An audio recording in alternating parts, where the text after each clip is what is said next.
আগের ভিডিওতে বলেছিলাম যে আমরা কোন রিসর্টে নিলাম, তো দেখতেই পাচ্ছ পার্ক কিন রিসর্ট আমরা নিয়েছি। তো আমাদের গাড়িটা এখানে দেখো রেখে দিয়েছি একটা গ্যারেজে। আর এখানে অনেক চার চাকা ছিল, বেশিরভাগ লোকরা চার চাকা নিয়ে এসছে, তো বাইক খুব কম আছে। তো দেখতে পাচ্ছ রিসর্টটা কেমন, ঘুরে ঘুরে তোমাদেরকে দেখাবো, কেমন লাগবে অবশ্যই কিন্তু কমেন্ট করে বলবে।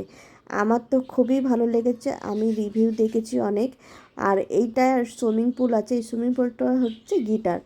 আর অনেক অনেক কিন্তু গভীর, মানে 5-5.5 ফুট আছে, মানে ছোট থেকে বড় অবধি। তো ওই গিটারের সামনের দিকটা বাচ্চারা, তারপরে কম হাইট, তারপরে আবার বেশি হাইটে। তো ভালো লাগছে রিসর্টটা দেখে, আর সুইমিং পুলটা দারুণ।